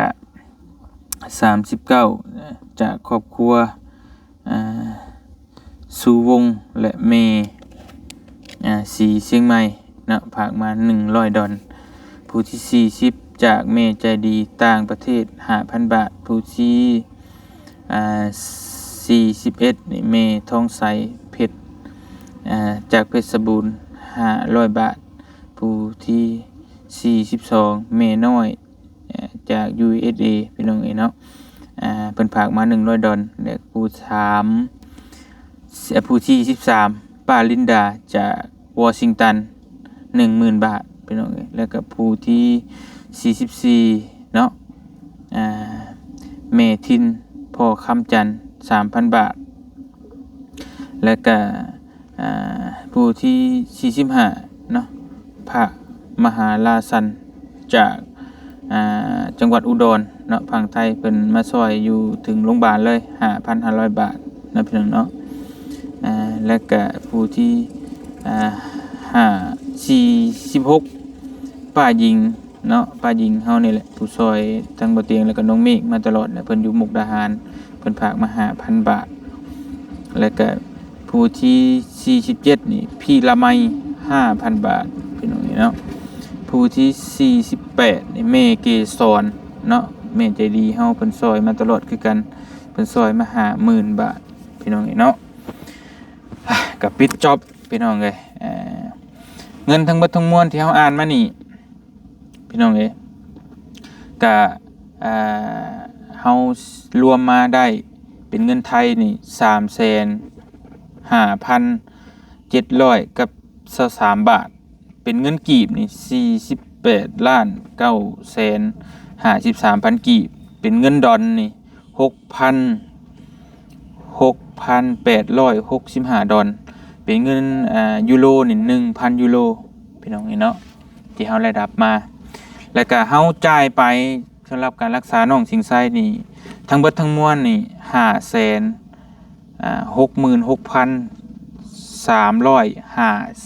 566,354 บาททั้งเบิดทั้งมวลอันนี้เฮาบ่ได้นับกระจิกกระจอกได้พี่น้องกระจิกกระจอกที่เป็นบ่เตียง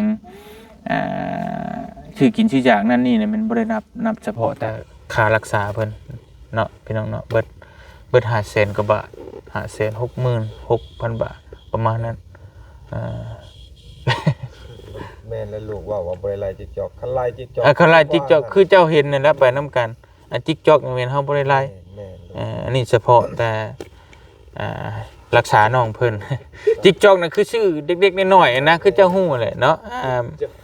แต่ว่าคาโลคาเลนะมาแกกเด็กๆน้อยๆก็แม่นซื้อข้าวกล่องนึงไปฝากแม่น้องเพิ่นหรือเป็นหยังสิเฮาบ่ได้นับตัวนั้นนะก็ประมาณนั้นแหละเนาะเอาพี่น้องเอ้ยเอาเนาะเมื่อกี้นี่บ่เตียงอันน่ะป้าดินดาจากวอชิงตันนี่พี่น้องเอ้ยบ่เตียงตาลายอ่านลายเนี่ยพี่น้อง100,000 บาทเด้อพี่น้องเอ้ยตอนก่อนเฮาสิปิดจ็อบมันนะบ่เตียงไปอ่าน 10,000 บาทเมื่อกี้นี่ขอโทษขออภัยแม่ป้าเพิ่นหลายเนาะพี่น้องเอ้ยบ่เตียงอ่านผิดตัวเลขมันลายตาเนาะ100,000 บาทพี่น้องเอ้ยบ่เตียงไปอ่าน 10,000 บาทเนาะป้าลินดาจากวอชิงตันเพิ่นนั่นแหละปิดจ็อบให้แล้วเฮาก็ประกาศพอเลยพี่น้องนั่นแหละจากที่รอบผ่าตัดหั่นถ้าไล่บริกิกก๊อกดีรอนี่แม่นตกอยู่600,000 ปลายเนาะถ้าไล่ดีรอนะเพราะว่าพอเฉพาะแต่มันก็บ่หลายดีแต่ว่าบ่เตียงก็บ่ได้คิดน้อยคิดใหญ่บ่กิกก๊อกขนาดก็คิดว่าเฮาทำบุญก็แล้วกันไป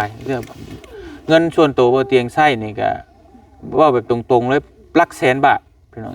เงินส่วนตัวบ่เตียงที่เติมน้ำเมือกน้ำมันเช่าห้องพักห้องนอนเองนะเกี่ยวกับที่พาน้องไปรักษานี่บ่ต่ำกว่า 100,000 เพราะมันหลายเดือนในรอบละ10,000 ปลายหรือ10,000 ปลายมันก็10 รอบมันก็100,000เลยแม่นบ่ล่ะประมาณนี้พี่น้องแต่บ่เป็นหยังดอกเฮาส่วนหน้าเฮาก็ทำบุญไปแต่ว่าเงินเหลือจากรักษาน้องเพิ่นนี่ก็มอบให้ทั้งพ่อตู้แล้วก็ทั้งแม่เพิ่นนี่40,000 บาทเอาไว้ให้แม่เพิ่นไปเปิดเลขบัญชีแล้วฝากไว้คอยถอนมาซื้อเด็กเธอหน่อยไว้เลี้ยงน้องเพิ่นนี่แล้วว่าง่ายซะมันจำเป็นบ่มีไส้เลยก็ออกมา3น้องเพิ่นใหญ่ บ่ใหญ่จังหน่อยก็เข้าห้องหำโรงเรียนก็อ่าไว้ให้น้องเพิ่นเนาะก็มีประมาณนั้นพี่น้องเอ้ยเว้าหลายก็จนลายตาบ่เตียงก็ได้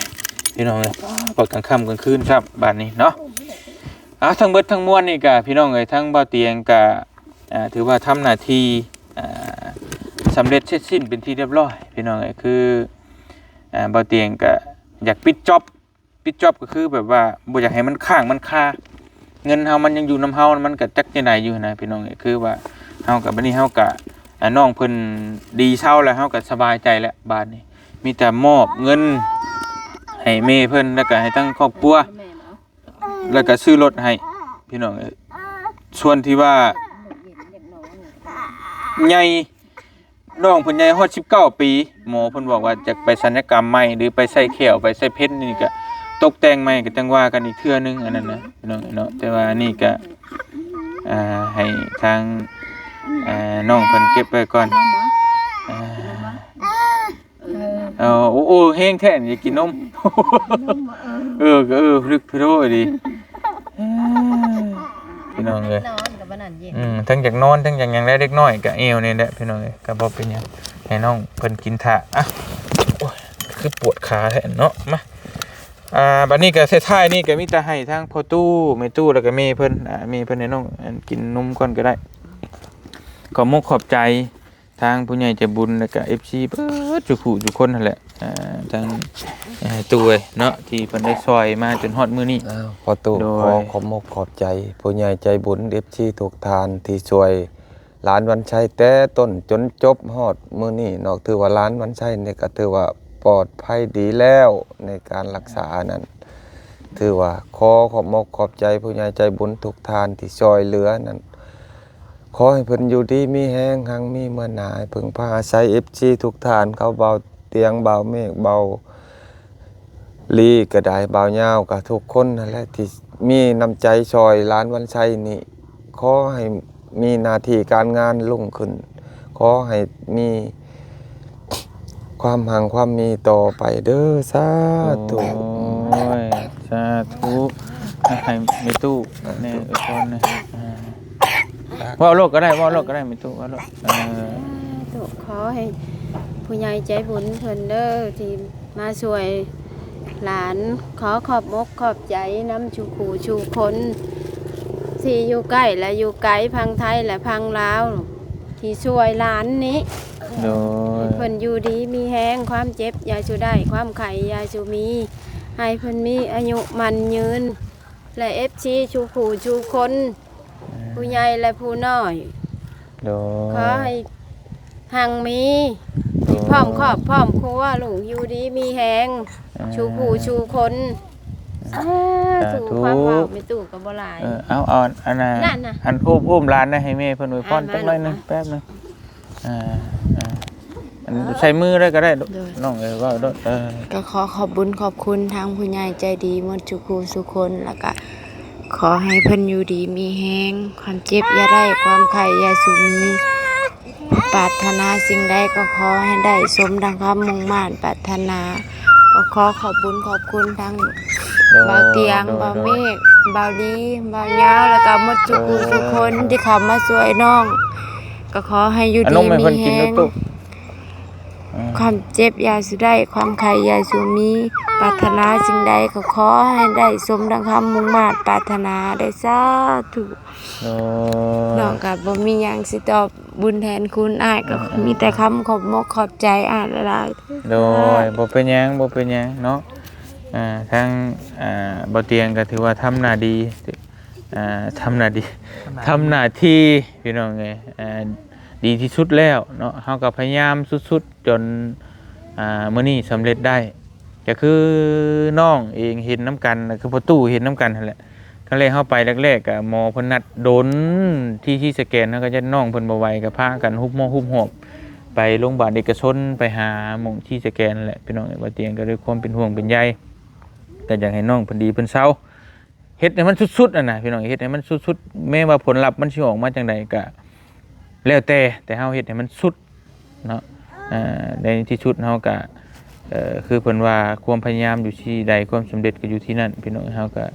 ถือว่าประสบผลสำเร็จอันยิ่งใหญ่เนาะที่ได้รับการรักษาจนดีจนเศร้ามาฮอดมื้อนี้เนาะก็มีแต่ว่าเราก็สิส่งมอบสิ่งนี้ให้ทั้งครอบครัวบ้านนี้ก็ไปดูแลกันต่อไปเนาะเงินทองเฮาก็มอบให้เพิ่นแล้วก็รถจักรทุกสิ่งทุกอย่างเนาะแต่ก็มอบให้เพิ่นดูแลกันให้เบิ่งแย่งกันต่อไปบัดนี้มันดีมันเศร้าแล้วเนาะก็ถือว่าเบิดหน้าที่ของเฮาแล้วมีแต่โดนๆที่มาเยี่ยมหลานเพิ่นเทื่อนึงบัดนี้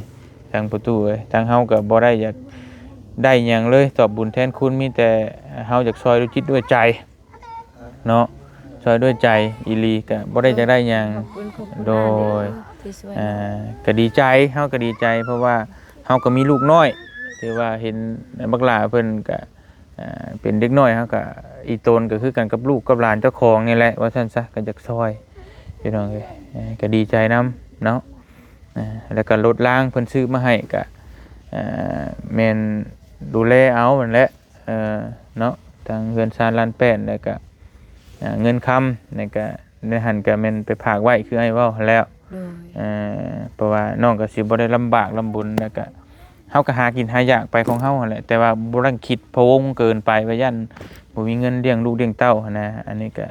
ถือว่าให้น้องเก็บไปก็เป็นอุ่นใจอุ่นทงว่าซั่นซะ โดย รถรางก็มีขี่สะดวกมีหยังเพิ่นรับจ้างรับบายหรือว่าเฮาพอไปได้นะก็มันก็บ่ลำบากต่อไปเฮาก็ขับรถไปโลดนะรับจ้างเพิ่นจ้างหันจ้างนี่เฮาสิตัดอ้อยตัดมันมันหยังเฮาก็สะดวกบัดนี้นั่นแหละแล้วก็ตบท้ายแล้วก็มาเว้าเรื่องรถเรื่องรางอีกเทื่อนึงพอดีเพิ่นอยากไล่สมโนแล้วก็ไปเพื่อสิเฮ็ดหนังสือแล้วเฮ็ดป้ายให้แล้วฮู้จักอยู่บ่ห้านดึกมอเตอร์น้องสิไปเองได้บ่ ในดงเห็น บ่แล้วชินูพุ่นนะ บ่ ถ้าว่าน้องกล้าสิไปบ่ได้ก็เอาสมโนมาให้อ้ายสิไปเฮ็ดให้ โดย เดี๋ยวอ้ายสิไปยื่นให้แล้วเพิ่นสิเล่นเฮ็ดหนังสือให้แล้วก็เอาป้ายเอาหยังมาเด้ถ้าป้ายมันมาแล้วก็อ้ายสิเอามาให้แต่ก็โดนเติบอยู่ดอกพี่น้องแต่นี่นะตอนนี้น่ะก็ขี่ไปโลดมันบ่เป็นหยังเพราะว่าเฮาซื้อในห้านเนาะห้านดึกมอเตอร์พี่น้องเบอร์โทรเพิ่นก็ตามนี้เนาะอันนี้ก็คือใบซื้อขายพี่น้องเนาะใบซื้อขายเวลาน้องขี่ไปดงเห็นไปทางใหญ่ทางหยังน่ะก็ตำรวจเพิ่นกวดยันเพิ่นมารถเถื่อนอย่างเอานี่ให้เพิ่นเบิ่งนี่ใบซื้อขายเฮาซื้อถูกต้องมาคักแน่เนาะถูกต้องตามกฎหมายจ่ายเงินแล้วเรียบร้อยราคา 25,000 บาทแล้วก็เอาตัวนี้แล้วก็ถ่ายรูปไว้นำก็ได้นักเทื่อจะมันเปียกน้ำเป็นหยังเฮาถ่ายรูปไว้เป็นหลักฐานเด้อเอา เอ้ยคือน้าเพิ่มสมโนเยอะมาก อันนี้เชื้ออันนี้ไปที่ใส่ก็ใส่เพิ่นแถมให้ไว้ไปใส่คุดมันแล้วก็ผ้าห่มพร้อมตัวนั้นก็แม่นอันจะบ่ยาวว่าจะเอามือให้เมียแล้วบ่แม่นได้เฮา เรื่องด้วยแม่เจ้า เพิ่นแถมให้พี่น้องเอ้ยมีแต่เงินคำเด้นับเบิ่งดูครบอยู่บ่ล่ะเบิ่งนํกันตอนถ่ายคลิปมือเขียนบ่ไฟโดดไฟก็จนนั่นแล้วนี่เนาะนับเบิ่งก่อนนับเบิ่งนำกันเดี๋ยวสิก็ได้เอาออกเทอร์เนบเอาเทอร์เนบอันนี้เนบละหมื่นเนบละหมื่นนับเบิ่ง10ใบครบ10ใบก็ครบแล้วเบิ่ง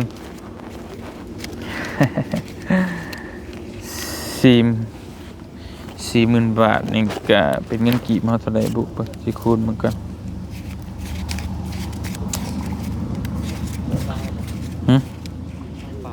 40,000 บาทคูณ25 ล้านพอดีประมาณ25 ล้าน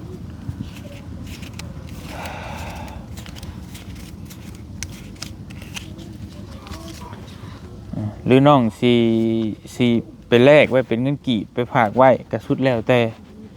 หรือสิน้องสิไปฝากไว้เป็นเงินบาทได้ก็ได้สุดแล้วแต่น้องเอาแต่ความสะดวกแบบใดก็ได้อันนี้แล้วแต่เด้อครบอยู่บ่โอเคเนาะ 40,000 บาทนำประตูนั้น10,000 นั่นก็ไว้ให้ประตูไปซ่อมแซมซื้อ ซื้อผ้านั้นมาใส่ห้องน้ำห้องหยังนั่นแหละไปบดระบัดให้มันคักๆผ้าใส่หยังจบเจือเฮ็ดห้องน้ำใหม่ให้มันนั่นก็เอาไว้ซื้อกินซื้อยากซื้อน้ำมันน้ำเนหั่นแหละตามแบบนี้แล้วก็เดือมือหนึงเฮาก็จะเอาไปช่วยคนต่อเนาะ สา โดยโดยทางครอบครัวก็เห็นดีนํเนาะ เฮ็ดดีนำ โอเคสิได้บุญได้กุศลเพิ่นก็อีตนหั่นนะก็เพราะว่าทาง ขอบคุณว่าขอแล้วเราทานเฮาได้ก็ แม่ ทาน แม่ ต่อ เพราะว่าตัวน้อง วิตกรรมวิตเวรแล้ว แม่ หมู่ก็ยังมีกรรม แม่ กันทางไปอีกซอยกันไปนี่แหละ เพราะว่าตัวในกรณีน้องเพิ่นนี่บ่เตียงก็ยันบ่มีเงินรักษาน้องเพิ่นก็ดึงจากทั้งนั้นทั้งนี้มาใส่พี่น้องให้มันพอแล้วบัดนี้มันก็ตุนเรือแล้วเฮาก็ไปช่วยคนอื่นต่อนำแน่เนาะเพราะว่าทั้งน้องเพิ่นก็ดีเศร้าแล้วพี่น้องเนาะเอามีแต่ในนั้นแล้วซะบัดนี้แล้วก็สิขอตัวก่อนได้บัดนี้ กินข้าว กันนั่นแหละจังว่ากันก็สิจบคลิปก่อน เว้ยไปชมประตูชมเล็ดแนลนี่ยังบ่จักงานอยู่ไปนำกันเทเดือนแล้ว ย้ายไม่ได้เลย ฮะสมเด็จชาแนลนะ ถึงก็ได้ เดี๋ยวจังว่าในคลิปจะบ่ คลิปข่อยได้เพิ่นฮู้หลายแล้ว ถึงก็ได้ พี่น้องเอ้ยจากประตูสมเด็จชาแนลนี้เพิ่นฮู้แล้วพ่อแม่พี่น้องเพิ่นก็ฮู้แล้วพี่น้องเนี่ยก็มีแต่ว่าเบิ่งเอาบัดนี้รถล่างก็หาสู่หาหยังมาหรอกเด้อ โดย ฝากน้ำเพิ่น เพราะว่ามันอันตรายอยู่ได้มันเพื่อนบริโกนี่ก็ได้ ฝากเงินหมู่เนี่ย ก็จังว่ากันพี่น้อง บ่หาและไว้ตาราง มีแต่ในนั้นได้ซะเด้อบัดนี้ตู้เด้อแต่ก็เฮาก็สิดนๆสิมาเยี่ยมเทื่อนึงก็ดีมุกดีใจอยู่บ่สมความมุ่งมั่นปรารถนาแล้วบัดนี้เนาะเกินอีกบ่ เกินขาด เกินคาดตะกี้คงคิดว่าจะให้ลูกดีลูกเช่าก็พอใจแล้วแม่นบ่ โดย บัดนี้ก็จนได้ฮอดรถได้เงินเก็บไว้ให้เลี้ยงลูกอีกเนาะ โดย ก็สำนี้แล้วพี่น้องเอ้ยก็ถือว่าชีวิตเราก็ถือว่าโอเคแล้วคือว่าเกินความมุ่งมั่นปรารถนาพี่น้องเอ้ยเอาละซะเดี๋ยวมันสิยืดสิยาวเด้อประตูเด้อเฮาสิขอตัวจบคลิปกันเดียวทั้งเบาเหยาวเบาลีพี่น้องเอ้ยเพิ่นก็สิถามไทยต่อเนาะ ยินดี เอ้าแสดงความยินดีต่อพี่น้องเอ้ยจักยินดียินได้แล้วเบาเหยาวนี่เจ้าสิบ่มีรถขี่เมื่อบัดนี้เจ้าเอารถให้น้องเพิ่นแหละเครื่องก็ขายก็บ่ได้ขายแค่ปิ้งกินน้ำกันบัดนี้ โอ้เนียนในประตูเลย เอาโอเคพี่น้องเอ้ยบ่เตียงกะท้ายๆนี่ก็บ่มีหยังหลายเนาะมีแต่คำโอ้ยใส่ให้พรขอบบุญขอบคุณพ่อแม่พี่น้องเบิดสุขุทุกคนที่ซอยน้องวันไซหรือว่าน้องสิงไซตั้งแต่ก่อนหันเปลี่ยนชื่อมาเป็นน้องวันไซในมื้อนี้ก็ขอบมุกขอบใจถ้าบ่ได้พี่ได้น้องก็ที่บ่มีน้องวันไซในปัจจุบันนี้ก็สมว่าตายแล้วเกิดใหม่พี่น้องเอ้ยจังไดก็ขอบบุญขอบคุณขอบมุกขอบใจหลายๆทั้งพ่อแม่พี่น้องเบิดสุขุทุกคนที่ให้การช่วยเหลือทั้งน้องเพิ่นบ่ว่าทั้งอยู่ในอยู่ใกล้อยู่ไกลอยู่ในและก็ต่างประเทศเนาะช่วยเหลือคนเล็กคนน้อยเนาะบ่ว่าสิเป็นเงินคำบ่ว่าสิเป็นสิ่งของเพิ่นห่อข้าวห่อน้ำมาสู่บ่เตียงกินตอนไปขอนแก่นก็รู้สึกว่าซาบซึ้งในน้ำมุกน้ำใจของทั้งพี่น้องฝั่งไทยและก็ทั้งคนลาวเองอยู่ต่างประเทศเนาะแล้วก็ขอบบุญขอบคุณเบิดสุขุทุกคนนั่นแหละบ่แม่นเงินก็สร้างบ่แม่นอีหยังก็สร้างพี่น้องเอ้ยเพิ่นก็เบิ่งคลิปให้เฮานี่ก็เป็นบุญเป็นคุณอันอย่างสูงก็มุกขอบใจหลายๆเนาะถ้าบ่มีพี่น้องมื้อนั้นก็คือสิบ่มีน้องวันชัยในมื้อนี้แล้วก็ขอบบุญขอบคุณทางโรงพยาบาลศรีนครินทร์เนาะขอบบุญขอบคุณแผ่นดินไทยที่มีโรงพยาบาลดีๆช่วยรักษาคนจนหายจนเศร้าในมื้อนี้เนาะขอบมุกขอบใจขอบบุญขอบคุณเบิดสุขุทุกคนทุกท่านเนาะความเจ็บอย่าช่วยได้ความไข้อย่าสมีปรารถนาสิ่งใดขอให้ได้สมความมุ่งมั่นปรารถนาทุกสิ่งทุกประการเนาะนอนรับก็ขอให้ได้เงินหมื่นนอนตื่นขอให้ได้เงินแสนแบนมือมาขอให้ได้แก้วมานิโซดโทษให้อย่าให้มาพานมานให้อย่าให้มาเบียดและขี้เดียดจังไรอย่าให้มีมาใกล้บ่สิธุรกิจการงานใดๆก็ขอให้เจริญรุ่งเรืองในหน้าที่การงานนั้นๆตลอดปีและตลอดไปเด้อเบิดสุขุทุกคนบ่มีหยังตอบบุญแทนคุณอีหลีนอกจากคำอวยไส้ให้พรพี่น้องรู้สึกว่าซาบซึ้งในน้ำใจอิ่มมกอิ่มใจหลายที่พี่น้องซอยจนมาฮอดทุกมื้อนี้จนตลอดรอดฟังขอบบุญขอบคุณหลายๆเด้ออยู่ดีมีแฮงพร้อมครอบพร้อมครัวเนาะเดินทางไปทางใดก็ตลอดปลอดภัยอย่าให้ซวยจักเถื่อพี่น้องเอ้ยดีมุกดีใจหลายทั้งบ่เตียงแล้วก็ครอบครัวน้องบอนไซเนาะ สาธุยกมือแต่เก้าเท่าเสหัวพี่น้องเอ้ยขอบคุณหลายๆเนาะไว้สำหรับคลิปนี้บ่เตียงขอตัวจบคลิปไปเพียงซ้ำนี้ก่อนกินข้าวกินน้ำน้ำพอตู้ก่อนพี่น้องมันเย็นบ่แล้วบาดนี้จนแข็งบ่แล้วเนาะพี่น้องเนาะอยู่ดีมีแฮงเบิดสุขุทุกคนเจอกันรอบหน้าเดี๋ยวสิมาอัปเดตให้พี่ให้น้องเบิ่งอยู่ดอกพี่น้องเอ้ยเพราะว่าเฮาจบแล้วก็สิบ่จบหรอกโดนๆก็สิมาเยี่ยมน้องเพิ่นเทื่อนึงเนาะพี่น้องเนาะแต่ว่าเฮาก็มอบให้มันเรียบร้อยใช้ในมื้อนี้พี่น้องเอ้ยจังไดน้องเพิ่นก็ดีก็เศร้าแล้วเนาะ